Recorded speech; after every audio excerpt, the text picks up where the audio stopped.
Hello, boys and girls. Over the last couple weeks, I've noticed multiple occasions throughout the school in which some students are being excluded from academic or social situations.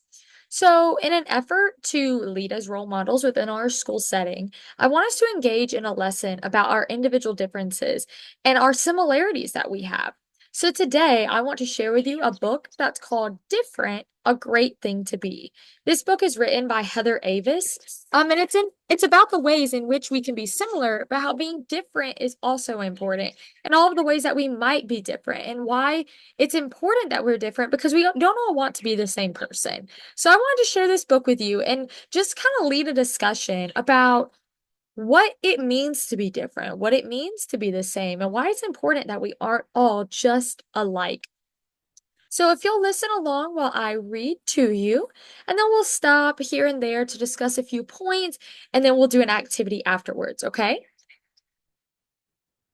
Let me return to the beginning. I'm sorry, guys. Different, A Great Thing to Be by Heather Avis and Sarah Mensinga.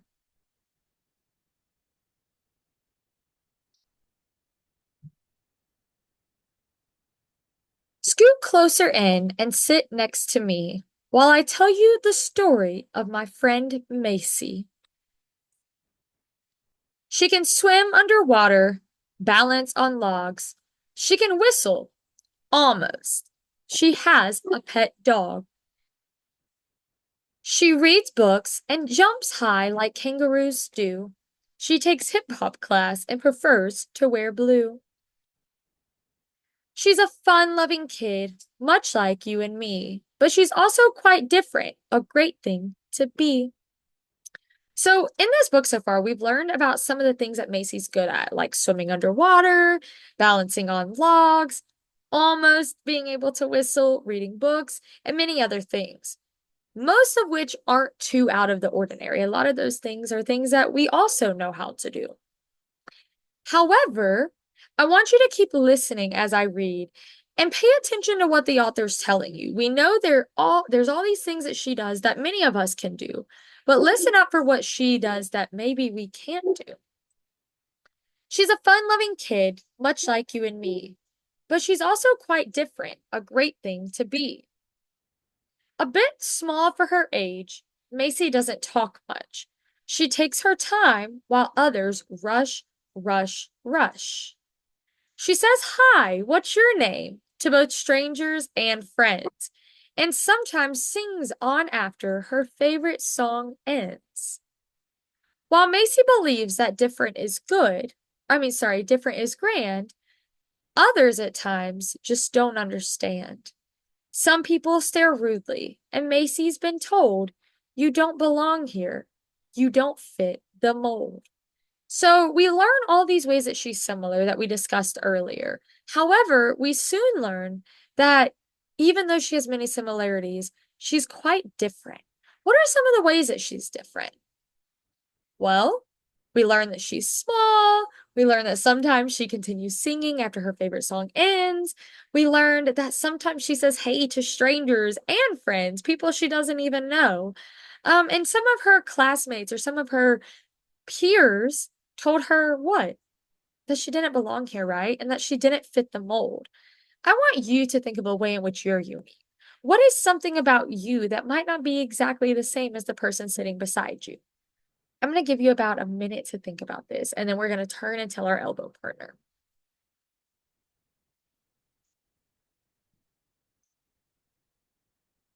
All right. So I heard a lot of great discussion. I heard some people talking about the ways in which they're the same, but also ways in which they're different.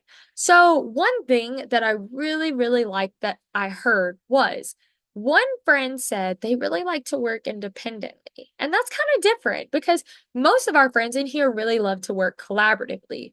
But one of our friends likes to work independently. Is that okay? Yeah, that's okay. So I have an anchor chart right here that says same and different. I want you to share out some of the ways in which you were different from your peers. As the kids are sharing, I would write down how they're different from one another. Now, I want you to think about some of the ways in which you're the same. What is something that we all have in common? What's something you have in common with the person beside you? I'm going to give you about a minute to talk together to find some ways that you are similar to one another. So I'll give the kids a little bit of time to do that. All right, class. Now that we've talked about the ways in which we're similar, I want to share some of those. I want us to write down some of the ways in which we're all the same. Some people said we're all students, right? So everybody in this room except for me, well, even me, we're all students, okay? So I'm going to write that under the same. We also all enjoy the weekend. That's something we all enjoy. What else? I would have kids share out and I'll write it on the anchor chart. I'm going to keep reading, okay? This kind of rejection can sting, it is true. But the thing about Macy and the thing about you is the brain in her head and the brave in her heart know her place in this world is not separate or apart. When those scared of differences, I'm sorry, when those scared of different tried to keep Macy out, she just wouldn't give up, nor did she pout. She looked at the people on her left and her right. With a great burst of courage, yelled with all her might, "Hey, you! Look at me! We're a lot alike, you see, but we're also each different, which is a great thing to be." So we learned let's go back a couple pages. We learned on this page that the author said that Macy was told that she doesn't belong there. She doesn't fit into the mold. Is it ever okay to exclude somebody based on their personal characteristics or just because they're not exactly like you? No, it's not okay, right? We want to include everybody. What could those students have done differently to include Macy? What could they have done to invite her into their group?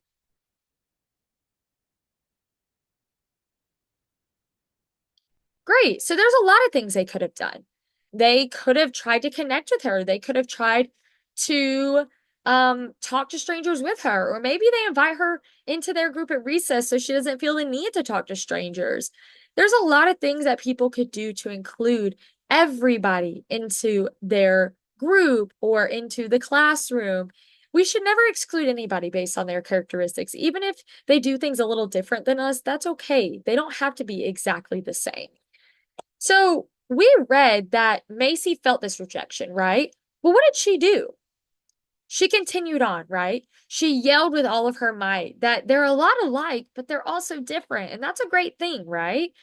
What mindset did she have? Did she have the mindset that, okay, whatever, I'm going to give up and I'm going to be lonely and it is what it is?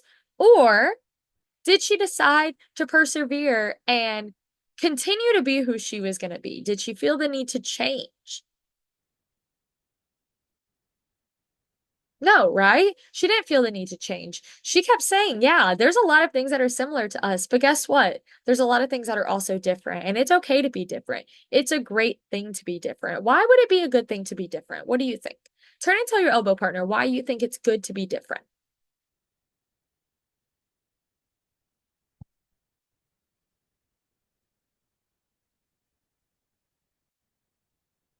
Great job, guys. Others around her realized Macy was right.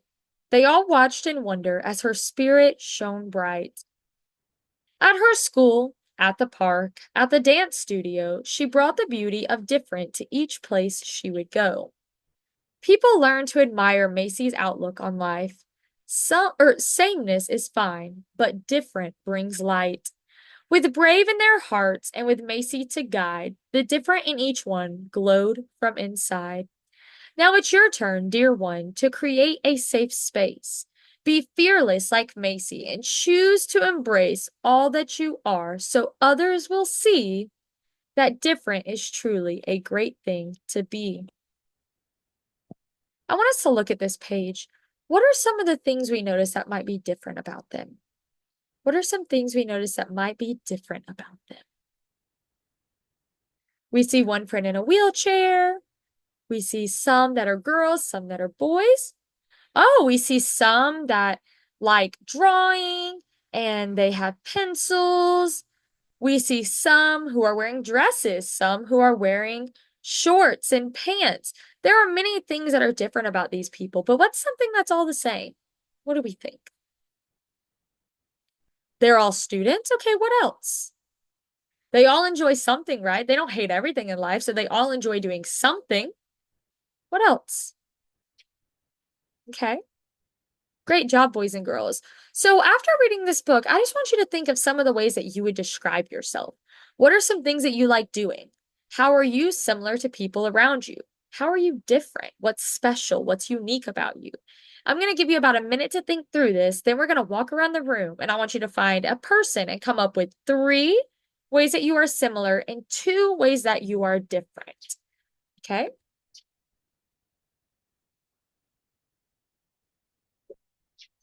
All right, now that we've shared and we found our partners, I want us to add these to our anchor chart. Let's go ahead and write on the anchor chart some of the ways in which we are the same and some of the ways in which we are different. Now that we're done writing some of those ways, since we explored the ways in which we are similar and different, and we have talked about the importance of being inclusive to all students, we are going to create posters in groups that represent why it's important to embrace our differences and be inclusive of all students. Why is it great to be different? Why is it great to not all be the same? Why should we embrace these differences and celebrate these differences rather than excluding people because of them? So you're going to work in your groups on the anchor charts. While you're working on the group activity, I just want to talk about something.